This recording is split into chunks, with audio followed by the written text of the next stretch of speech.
Hi guys, how are you? So my project is about epilepsy and diabetes. This is one of the physical disability that some students have. Common characteristics of epilepsy and diabetes. Some of them are related to the learner's emotion, for example, depression, aggression, feeling isolated. There are some of them physical characteristics like seizures. This seizure is the main physical we have to figure out because the seizure is caused by the brain. So we see the body of the learners who has those disability that is shaking.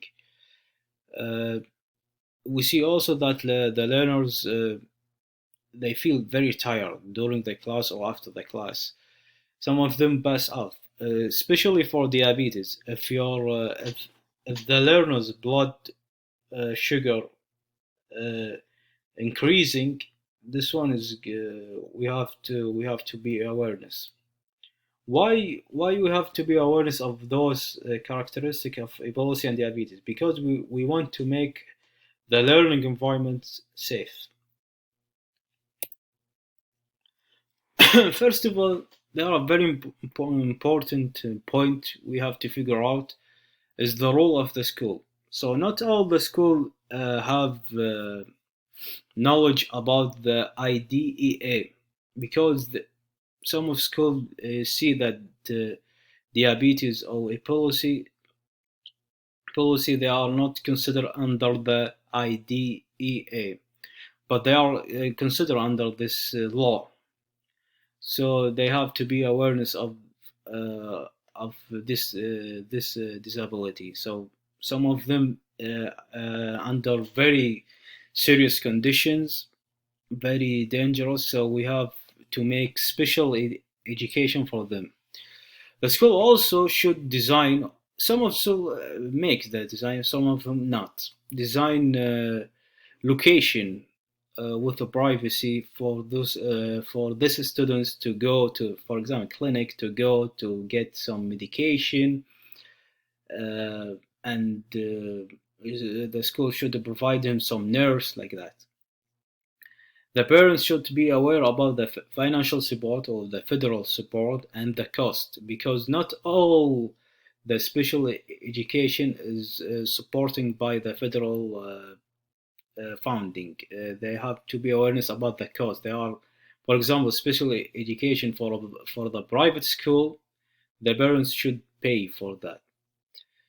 Uh, the school should provide physical activities programs for these learners who have this disability. Why? To be not isolated from others, because the isolated could cause could arise the depression and aggression for these students. Next, so this one is the structure in our classroom. If we have these kind of students who have epilepsy and diabetes, this one is very important. First of all, extreme high temperature with cooling system. Why? If our classroom is very hot and or so this one is caused the seizure. This one according for some studies I found in my research. So the classroom should be warm or cool. Second, allowing students to go to the clinic anytime because we don't know if the students need their medication now or after, especially for epilepsy because there is no time for the medication. But for the diabetes, yes, there is time. But for epilepsy, it depends the level of the disability of the learners. Memory is very important because diabetes and epilepsy, the learners lose some memory. So the teachers should provide a graphic organizer for various types such as map, webs, concept diagrams, help students with epilepsy improve their recall and comprehension in school. I see some schools in Kentucky State. They have a word wall. This one's very good for these students. Breaks during tests and extended time for assignments, and some students prefer text quiz or test alone. Because if they, some of them, if they take the test with others, classmates in the class, they feel nervous and depression, so they cannot focus on the question. Location. This one is very important because my cousin has epilepsy, and he told me that the location is very important. I told him how where he should sit influence their health, because some classes have a smart board. I mean this the screen. So this one screen, if the person have epilepsy and the level of epilepsy is very increasing, maybe this one influence their health negatively, so they cause seizures. Uh, Providing space for lie down students after seizures, or if he or she feels very tired. We have to provide some space in the classroom. I see some classroom put some matrix so they can lie down and relax after the seizures. This one is very good. Teaching strategy. Teacher should be trained. I mean, trained is very professional to evaluate social and emotional behavior changes and communicate with them with parents.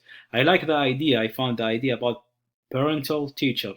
This one is not only related to the teacher, but to the parents, and teacher should be like another parents or another mom or dad for these students, because they need help. They need support. They need to cheer up. There are also partnership. It means group activity. We have to involve those students with other classmates, because if they feel isolated, they will lose the controls. They will be very serious and bad consequences. So we have to cheer them up by the cooperation during class or participation. This one is very important. The access to information from peers and teachers can highlight the medical and educational histories, along with the learner's weakness, strength, and successful accommodation from the past. This one, if I see the medical and I see the recommendation of of their history, we can see how where is the strong point that student will improve their skills. So it's very good, and this one proved by many research. And the teacher, if they know how to improve those kind of students, they will improve everything. Learning activity outside the classroom without subjecting them to any under risk. So, for example, they can take Zoom class or like that outside the classroom, or maybe the teacher assign those students some assignment outside the classroom, because sometimes they feel nervous. So the nature could be influenced them in the negative, in the positive way. So this one is very important. The method the teacher can use it to improve and encourage the students to do the assignments. So also the learning activity outside, because the teacher, they don't want these students have many assignments or homework, because this one influences them badly. They feel depression or like that. That's all I have. Thank you for watching my video, and yeah, thank you. So then this one is the reference list, the resource I found to support my ideas, especially this one, parental teacher or group activity, or being aware of the history of this kind of the disability. Thank you so much. Okay.